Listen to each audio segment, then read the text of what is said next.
And at the time, she was only 11 years old when she was kidnapped and drugged with jelly beans and flown on a private jet to New York. And that picture with the girl on Diddy's lap with the D&G sweater, that's her. She's 11 years old in that picture. They put those clothes on her. They did her. What if one of the most powerful figures in entertainment found themselves in a situation so bad it felt unreal, like something out of a movie? That's exactly where Diddy, the hip-hop mogul known for his success, power, and wealth, is now. He's in prison, and the entertainment world is shaken by accusations of racketeering and human trafficking against him. But what if the headlines don't reveal the whole truth? What if life behind bars for Diddy is even worse than anyone could imagine? But for people who have no concept of what going to jail is like, what is it like when you first go in there? The first couple of days are heartbreaking because you're taken completely away from family. There's no interaction with anyone except prisoners or the guards. So you have no idea what to expect as far as going through things with the prisoner or the guards, because it can go either way when you first walk through those prison gates. So it's really, even for the toughest person in the world, it's scary because you just don't know what to expect. Do you have all of your belongings taken away? Everything. And I went in with extension braids in my hair. They made me sit in the cell and take every braid out of my hair before I was let into population. I mean, for somebody like who's a billionaire beforehand, somebody like Diddy, it must be completely shocking. It's actually, I don't think that MDC is for any human being at all. I mean, I'm not saying that no one belongs, you commit a crime, you have to wait to, your trial and everything else, but I don't think that jail is fit for anyone unless they clean up the conditions. Lots of prisoners complain about lots of different jails and they say that the conditions are not up to scratch.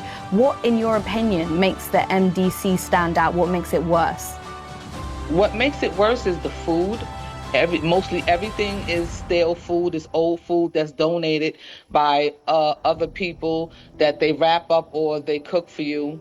Mostly everything they have is full of not roaches and the giant cockroaches.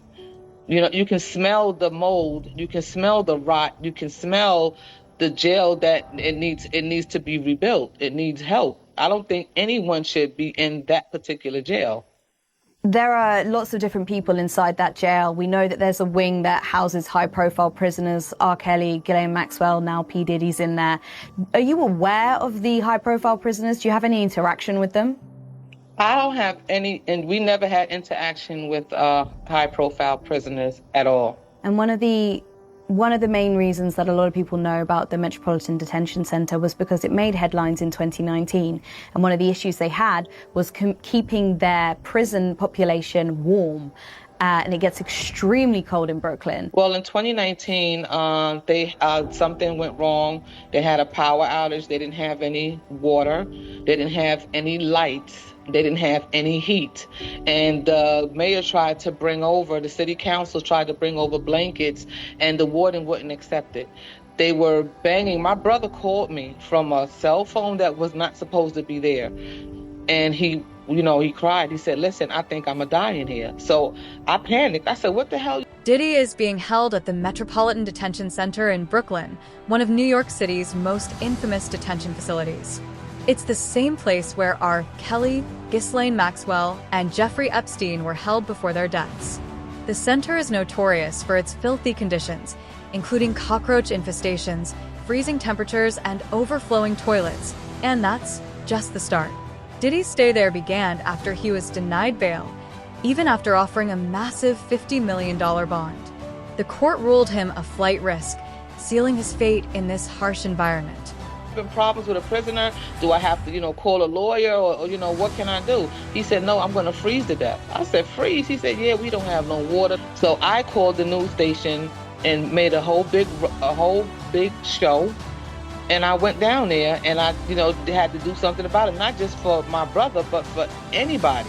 He was telling me that he thought his roommate was going to die because his feet was turning purple. They didn't give my brother his medication. No gas, no lights, no water, no heat. For almost 2 weeks. Just take me back to the moment, because I've seen the videos of you outside protesting. It is extremely impactful. You can hear prisoners shouting down from their cells saying, "We are freezing."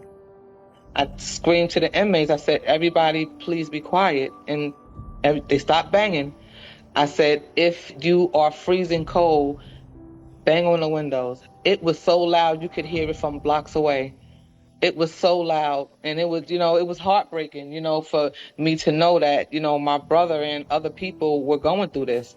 Yeah, and look, I've spoken to your brother, Jason, about this incident. He shared with me some diary entries that he kept from that time. At one point, he wrote, "I have socks on my toilet seat so that when I sit down, it will be warm." I mean, these are the sort of lengths that prisoners were going through.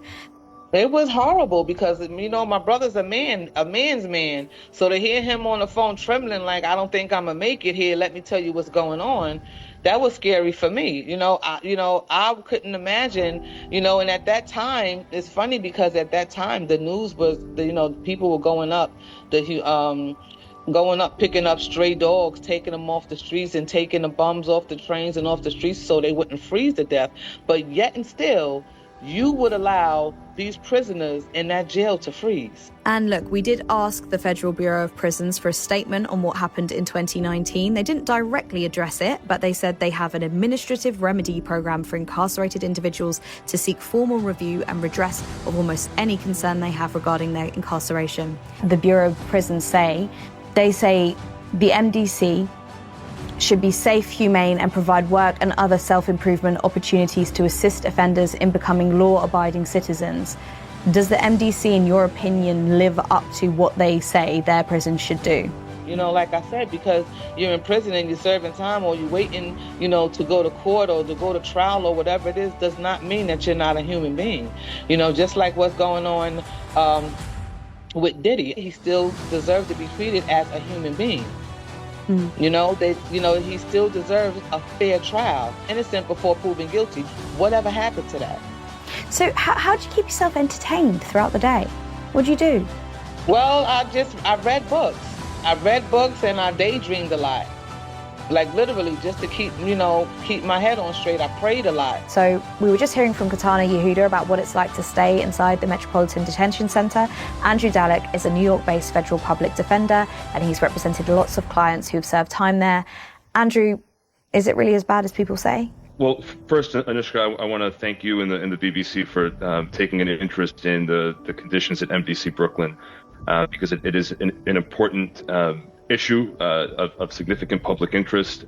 Anybody who has a loved one detained in that facility, that they deeply care about their well-being and their safety there, and they have good reason to. It is as bad of a place as people say it is. Reports say Diddy's first meal at the Metropolitan Detention Center was Swedish meatballs with green beans, egg noodles, and a garden salad. He also had the option of a black bean burger, though it seems the meatballs were the only real choice. It's hard to imagine. A man who once hosted million-dollar parties now stuck in a cell, eating meals that many wouldn't find appealing. How far he has fallen.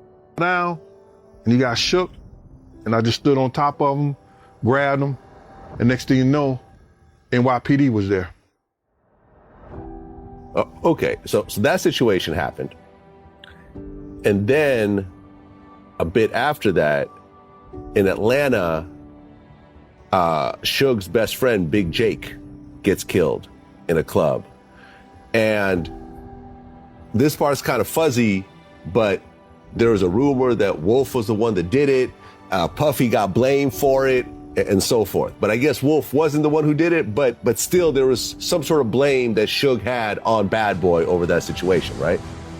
I don't know if Suge had blamed Bad Boy for that, because the situation never came, when I got with him, the situation never came to us like that.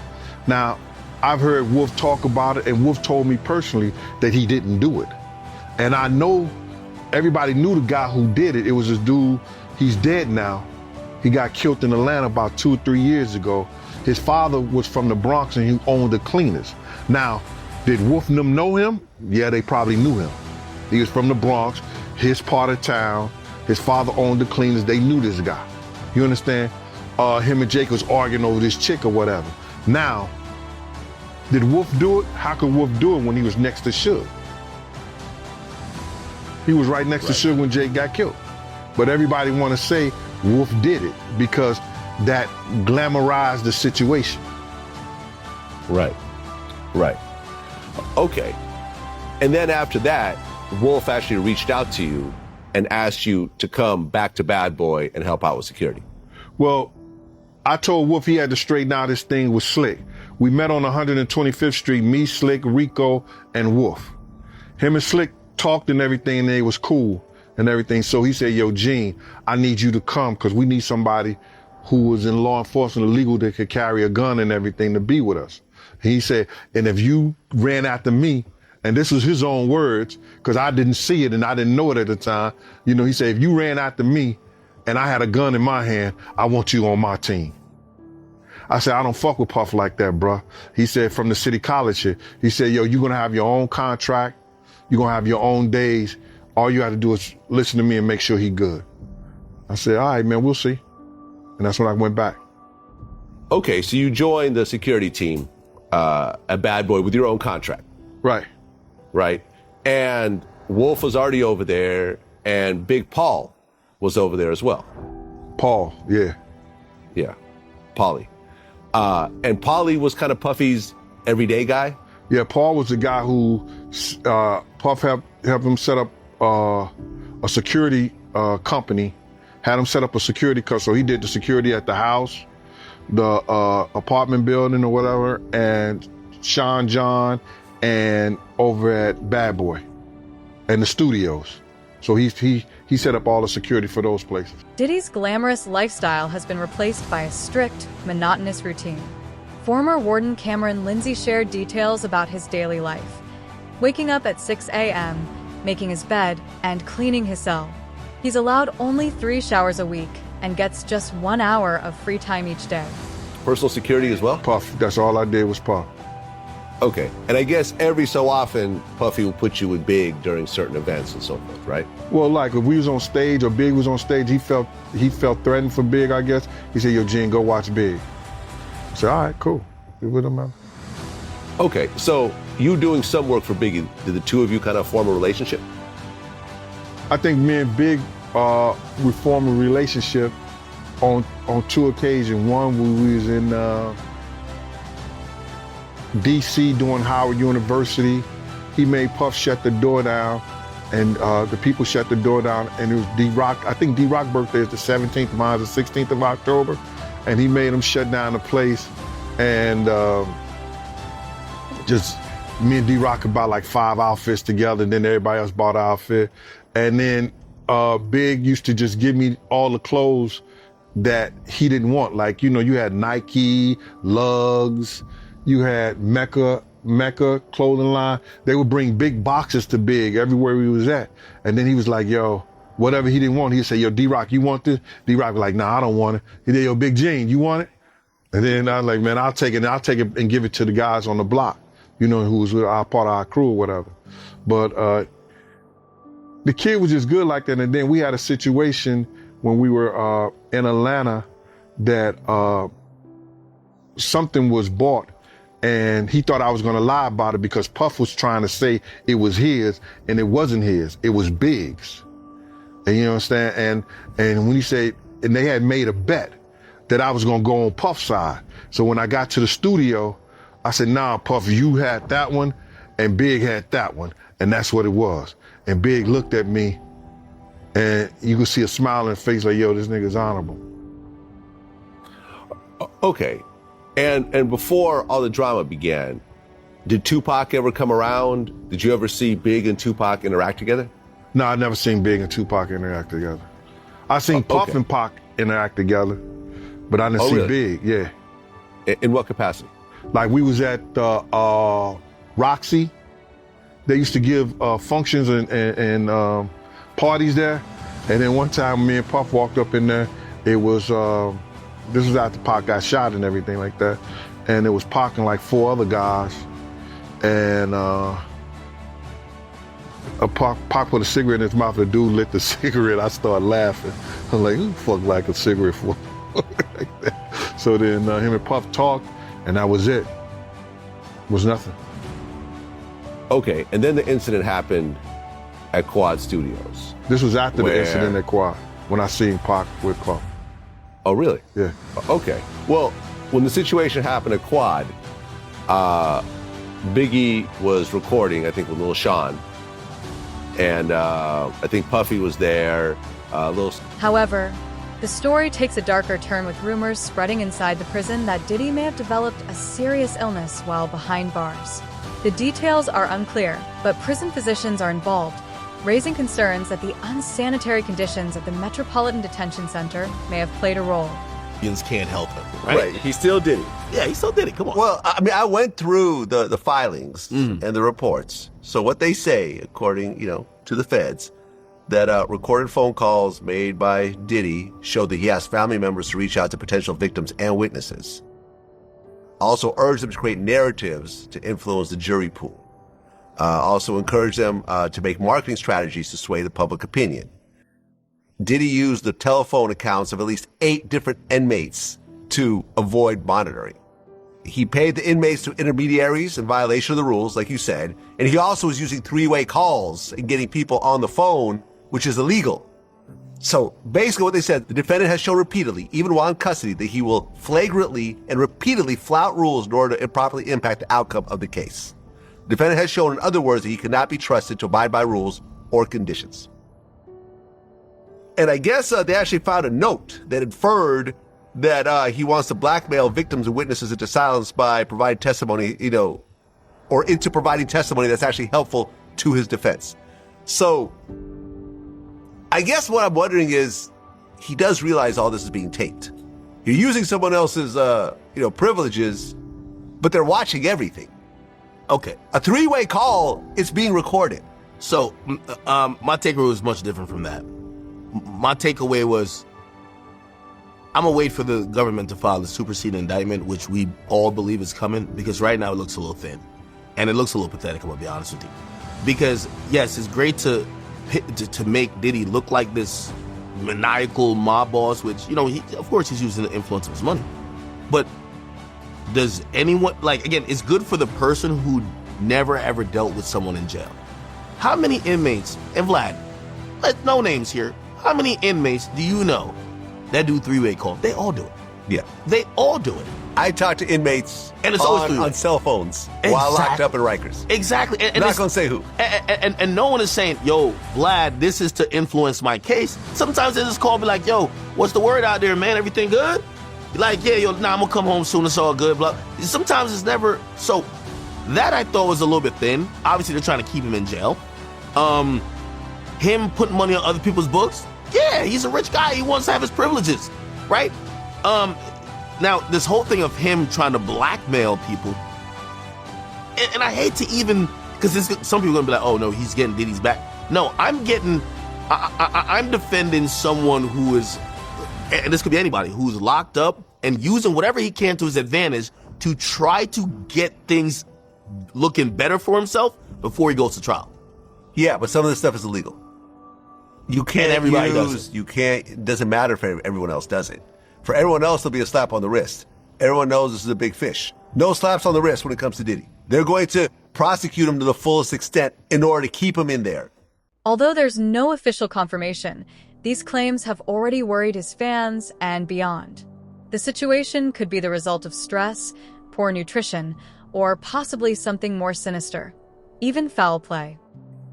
We're back with an exclusive update on the federal case against rapper Sean Diddy Combs. NBC News has learned that a federal grand jury in the Southern District of New York is expected to hear new testimony today. Combs' legal team did not immediately respond to a request for comment. Combs has pleaded not guilty to charges of racketeering, sex trafficking, and transportation to engage in prostitution. He's being held at Brooklyn's Metropolitan Detention Center. NBC News entertainment correspondent Chloe Malas joins us with more on her reporting here. Chloe, good morning. Good to have you with us. So what can you tell us about the testimony expected today? So NBC News actually spoke to the attorney for this male who's going to be testifying this afternoon around 3 p.m. in front of a grand jury. Her name is Ariel Mitchell. She has represented other civil accusers. And this is incredibly significant because I was at the last hearing for Combs in downtown Manhattan, and I listened to Emily Johnson, one of the U.S. attorneys, one of the prosecutors who is trying this case, say that there might be another indictment. So this just goes to show you that federal prosecutors, that criminal investigation is ongoing. Now, it's unclear what this man will be saying. Remember, grand juries are secret. You're not supposed to know the date and when the grand juries are convening, but obviously we have this great reporting, and we know that a male is going to be testifying this afternoon, and it's unclear if there will be more charges coming. And like you said, Diddy's legal team, they haven't responded because they can't comment on grand jury proceedings, and the U.S. Attorney's Office hasn't said anything either. So that's the latest on the criminal side. There's also some civil issues here. Combs faces more than a dozen civil lawsuits. The most recent was filed on Monday. Only one has been settled so far. What's the timeline looking like for these civil cases? So he has been coming out denying all the accusations against him, both criminal and civil, and he has been fighting them. As we know, he settled with Cassandra Cassie Ventura, his ex-girlfriend, last year for an undisclosed amount of money that was reported to be in the tens of millions of dollars. But I do want to point out something that's really interesting. Last night, a ruling came down from a U.S. district judge in New York stating that one of the civil accusers, a woman who remains anonymous, she goes by Jane Doe, in this civil suit filed by Tony Busby. He's the attorney out of Texas that has filed several lawsuits against Diddy. The judge ruled that this woman had to reveal her identity, or in a few weeks, she's actually going to dismiss this entire case. And this is incredibly significant because could that mean that other civil accusers will face the same fate and have to come forward? The judge said that the idea that she needed to remain anonymous because she was afraid of Combs potentially hurting her or threatening her seemed unlikely because he's currently behind bars awaiting trial. They also said that, yes, in the ruling, the judge said, yes, it's humiliating. It's hard to come forward and to put your name out there, but that does not outweigh the reasons for you having to come forward and put your name to it. So we've reached out to Combs' legal team for comment. This is a win for them. They haven't said anything. I've also reached out to Tony Busby, who filed this suit, and he was the one that filed those new lawsuits, Joe, on Monday. So again, it'll be interesting to see if this affects these civil cases. And again, Combs is expected to go to trial on May 5th. So it's going to be interesting to see, though, if things are going to get pushed back, or could this extend the length of the trial if there is another criminal indictment? Yeah, and that's that criminal trial. And you do think that will stay on track for May? So according to both sides, they believe that this is going to take place on May 5th. But if there are more criminal charges, it could mean that about a 2.5, 3 week trial could extend to even longer. So you could see this going on for quite some time. All right, Chloe, thank you so much. Thanks for watching. Stay updated about breaking news and top stories on the NBC News app, or follow us on social media. The shocking accusations against Diddy have only added fuel to the fire. Once celebrated as a trailblazer in the music industry, he now faces serious charges, including human trafficking and transporting individuals for prostitution. $8 million Miami mansion to hell on earth where chaos reigns. Just some of the words used to describe the Metropolitan Detention Center where Sean Diddy Combs is now being held without bail after pleading not guilty to sex trafficking and racketeering charges. Combs abused, threatened, and coerced victims to fulfill his sexual desires, protect his reputation, and conceal his conduct. He is not the first high-profile inmate to pass through these walls. Ghislaine Maxwell, R. Kelly, Pharma Bro Martin Shkreli, and crypto fraudster Sam Bankman-Fried, all as they waited for their federal criminal trials, called this jail home. But the conditions of the prison are far from homey, notoriously described as, quote, dreadful, as one judge put it. Some on the bench have even moved away from sending nonviolent defendants there. In April, a group of detainees that prosecutors said were MS-13 gang members in court documents stabbed an inmate 44 times in an attack caught on camera. 2 shivs were recovered from the attack. You see them here. The victim survived. And in the last 3 years alone, 4 inmates have died by suicide. And violence is not the only issue. Accusations of medical neglect, staffing shortages, smuggling of drugs, some allegedly facilitated by employees. At least 6 staff members charged with crimes in the last 5 years, according to the AP. Some accused of accepting bribes and providing contraband. I've had clients describe NBC as hell, as the worst conditions they've been in. Lance A. Clark is a federal defense attorney who's been there many times. Now, if the government is going to mandate that they are responsible for your well-being, they have to ensure the safety of your well-being. Occupy the streets until they get heat. In the winter of 2019, protests over a power outage left inmates without light or heat for a week in the cold.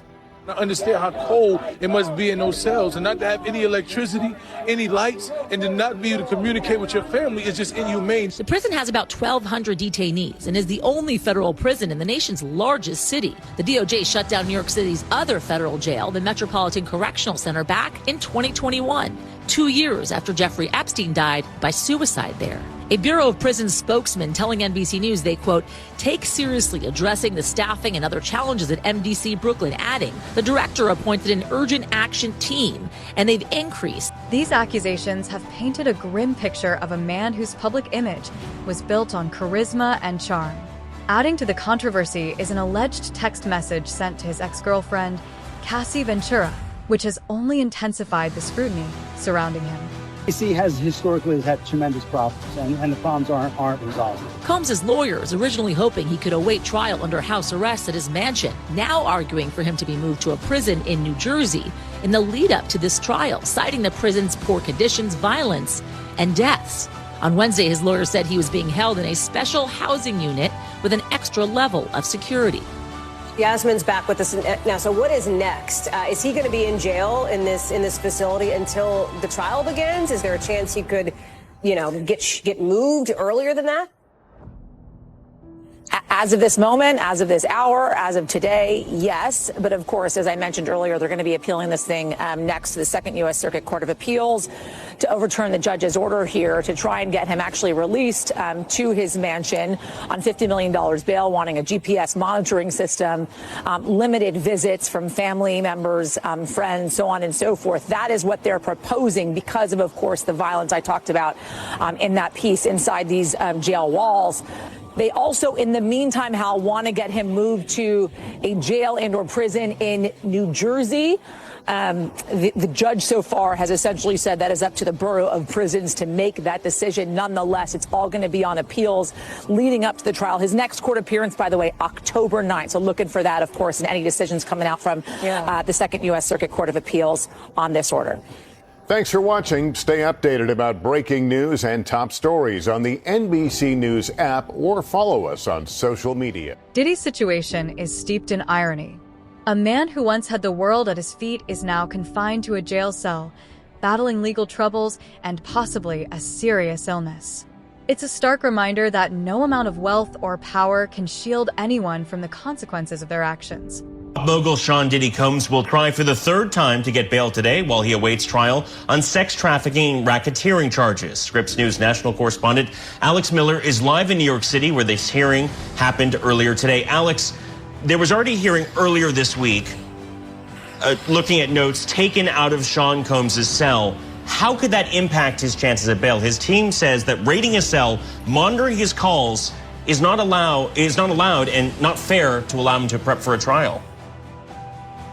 You know, it'll be interesting to see if this ends up happening. We just got out of this hearing nearly 2 hours long, and they only talked about these notes at the very beginning. They discussed essentially whether or not they said the word legal on them. And there was a bit of a discrepancy from the defense. Essentially, they backtracked on this even just a little bit. Essentially, he has these binders, legal pads that, according to the photographs from the raid on his cell, did not say the word legal. All of a sudden, now they do. And the defense couldn't exactly say when the word legal was written. And that matters because if it said legal on any of these notes, that is part of attorney-client privilege. Those are things that should not have been taken out of his cell. So there is a big question about that. But Nate, the bigger issue here now is he going to get out? As of tonight, he is still going back to his jail cell. But next week, we will know whether or not he is going to be able to get out until his trial. So the big discussion here,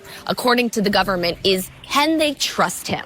He has proposed a whole laundry list of things that he's willing to do if they'll let him out. Things like 24/7 security, things like not speaking to anybody, not having internet access, phone access, unless it's through this 24/7 security company. But the government and pretrial services, who is separate from the prosecution, they're not buying it. They're saying that they cannot trust Sean Combs to not follow the law or to not follow the rules that he has even set out for himself. They say because he's already broken the rules that the department, the Bureau of Prisons, and his own counsel have laid out for him within a jail cell. So they're essentially saying if he can't do it there, how could he do it in the comfort of an apartment? They had tried to get him released to Star Island, his home on Star Island right in Miami, because it's an island and there's a dock there. The judge immediately said absolutely not, because in theory he could, escape that way. Still, it's hard not to wonder if there's more to this story. Diddy's legal team argues that the conditions at the Metropolitan Detention Center are unfit for anyone, especially someone awaiting trial. They point to the facility's long history of abuse and neglect, even referencing Jeffrey Epstein's untimely death as a glaring example. Michael's with me now. Let's just deal with the logistics before we turn to the gravamen. The refusal of bail in these circumstances, bearing in mind he'd flown to New York to turn himself in, so he was preempted by the police. Are you surprised that he was refused bail? Well, I'm glad to be with you. I'm not surprised at all. I mean, the nature of these charges are so serious, the allegations are so serious, that it's not surprising that at this hearing he was denied bail. The judge has to look at things like whether or not he can be expected to return to court. Does he have the manner and means to perhaps evade law enforcement and not appear? Is he a flight risk, in other words? And so I think at this point the judge has decided that the fact that he was doing these acts in secret did not obviously lend much to his statements that he will be open and available. So I'm not surprised at all. But again, we will see what the district judge now does, since the case has been, or the decision has been at least appealed up, whether or not there are some terms of bail that might make the court comfortable that he will show up for court. Now, turning to the charges themselves, they are amongst the most serious, which would involve very long periods of incarceration if convicted. But it also raises the question, if there was a plea deal at some point in the future, to plead down from these very serious charges, the lesser accepted offences would also be serious and could end up in prison. I think any plea discussion of the case, because you have such significant impact on the victims of the case, would necessitate that he be sentenced to prison in some way. I just don't think that a judge would take and place him on probation or some type of house arrest, given the allegations that were made, no matter what the plea discussions were. And remember, the prosecution and a defendant can negotiate a plea amongst themselves, but a court has the decision finally on whether or not to accept that recommendation, and ultimately has the authority to make a decision about whether or not a prison sentence is appropriate.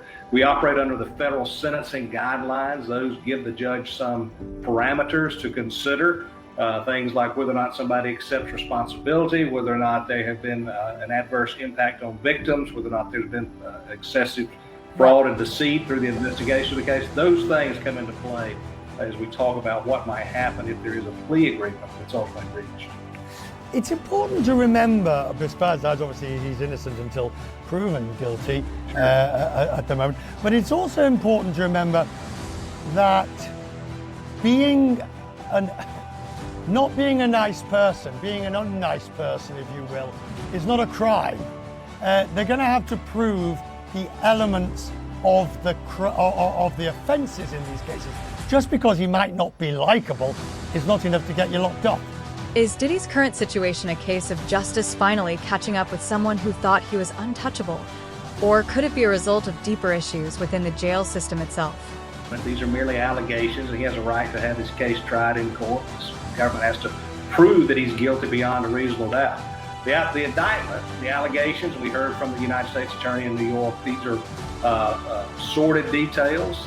They are particularly troubling as it relates to whether or not the allegations are true, and whether or not certain people, victims in the case, were given drugs at the time to get them to do these sex acts, whether or not there's been some effort to blackmail or extort or silence victims in the case by the use of videotaped, and to call it pornography would probably be too nice. I would just say dark type of pornography, it sounds like. These are things that a judge is going to have to consider as we go forward. Finally, back to the logistics, if you will. He was prepared to turn himself in today, so we understand. The arrest removed from him the almost right to bail. Since I was going to turn myself in, I'm entitled to bail if I'd had turned myself in. By arresting him, the prosecution removed that possibility. Well, they certainly removed the argument for him to make that he had turned himself in. It's mighty hard to, when you fly into town on a jet and you're there, to argue that there's no possible way you could be a flight risk. And that's one of the things the judge would consider. Another thing would be the nature of the charges, the allegations that were made. They spanned a long period of time. There were efforts to influence witnesses, it sounds like. At least that's been an allegation that has been made. These are all things that get put into that decision. The fact that he just would have turned himself in, that would have been in his favor.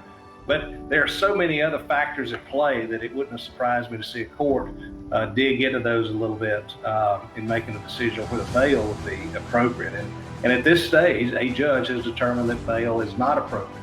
He has a right, and has done apparently so, to appeal that decision and have another hearing on it. At that time, his lawyers will have a chance to make these arguments about the efforts that he was making to cooperate and to get there. The term cooperation, frankly, sometimes gets to be a little loosey-goosey, depending on who's wanting to use the argument to their benefit. We'll talk more in the future. I'm grateful, sir. Thank you. And the issue of his legacy comes next. What impact will this phase of his life have on how the world views him? Diddy Combs has been denied bail in connection with the sexual abuse and sex trafficking charges he faces. And as Les Trent reports, the music mogul who once traveled by private jet to all those mansions is now in a jail that is notorious for its bad living conditions. Music mogul Sean Diddy Combs spent his first night behind bars inside a facility that is being called Hell on Earth. The Metropolitan Detention Center in Brooklyn is notorious for its appalling living conditions and rampant violence. How bad is it inside this federal lockup? There have been 2 murders, 4 suicides, and numerous stabbings and lockdowns in recent years. It's so out of control inside that 4 federal judges are reportedly refusing to send any more prisoners here. Donald Trump's former fixer, Michael Cohen, spent a harrowing year in federal custody. He says for someone used to a life of luxury like Diddy, prison life is a severe shock. You have a desk, you have a plastic chair, you have your bed with a 1.5-inch mattress, no pillow, and you also have a locker.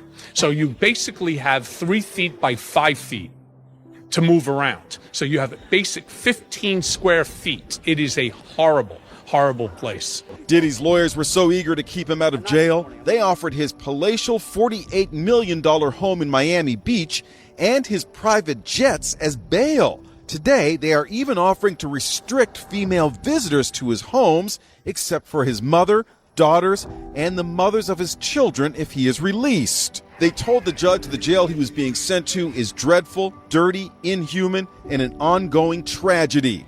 How's your dad doing? How's your dad doing? Family members appeared somber as they arrived at federal court in Manhattan today in another attempt to get out on bail. The judge cited Diddy's history of violent temper and potential intimidation of witnesses as reasons for keeping him behind bars. Diddy's former protege, singer Aubrey O'Day, is celebrating Diddy's downfall today. I feel validated, a win for women all over the world. Combs has pled not guilty. Those were the only words he uttered in court. Diddy is now being accused of obstructing justice. Diddy running the jail, man. Running the spot. Right. According to you, the inmates are fighting over making his bed. Yep. Well, really, according to Lisa Evers, I want to give her credit. Lisa Evers does an amazing job covering all things, within the New York metropolitan area. she interviewed an inmate that spent some time at MDC Brooklyn alongside it. And, you know, remember, we're all thinking that Diddy's like in super isolation, doesn't talk to no inmates. We later find out via even court filings by the government, he does. And this one inmate looked like he's not wrong because he says, hey, listen, Diddy's such a big player in the game in terms of, you know, his power, and he's that guy even in jail. Dudes are getting jealous at other dudes based on who made his bed. And I'm like, yo. So that's a real thing? People are actually making his bed? Yeah. I thought you were just joking. Listen, there's an inmate that said it. There's an inmate that said it, that Lisa Evers, who works for Fox 5. No, I know Lisa. I've done her show before. Of course. So that's what that inmate said. And I think some people wanted to call it cap till we realized that, you know, the filing that came out on Friday or Thursday by the government, which is a response to Diddy's new motion for bail, essentially said Diddy is using like 8 other inmates, like personal access codes to call everybody he wants. Exactly. It's like, add this person to the call, add this person. Yo, like he's running the jail. So these inmates, I completely believe, and by the way, this is how the government paints it. He's getting them paid directly through what they call these cash processing systems. Yeah. So, you know, probably tells his people, yo, send her $1,000. Send his mom, send his girl, cool. And then the inmate in there with him is like, yo, we're gonna have your commissary filled. You're gonna move around like a king like me. So I get why this is happening. And the only thing I look at is like, why did people believe or think anything otherwise? Like, you think you're gonna normalize a billionaire that could have any type, like, if Diddy walked in a room and you know this guy's of significant money, power, and even respect, despite whatever happened, and y'all are all in jail, you're not gonna be like, yo, bro, he usually don't gotta bring his tray over there to throw it away. Nah, I'll do it, because I wanna be cool with him. I got my people outside, like, shit, I have a public defender. This guy is spending $2.some million a month on lawyers. He could throw me, even if he throws me $2,500. Hey, nobody can touch Diddy in here. Matter of fact, I'm gonna act like I could be the most bitch-made dude. Hey, I'm just letting y'all know, anybody wanna get to him, y'all gotta go through me. I'll take the ass whooping for it. So this kind of sounds normal. However, I think people thought Diddy was done when he got to jail. Like, okay, you're finally a regular person, and they're realizing, you know, Diddy didn't work all them years to get. Will his supporters continue to stand by him, believing he's innocent until proven guilty? Or will he be remembered as a cautionary tale, a man who had everything but lost it all because of his alleged actions? I'd love to hear your thoughts in the comments. And don't forget to check out the next video.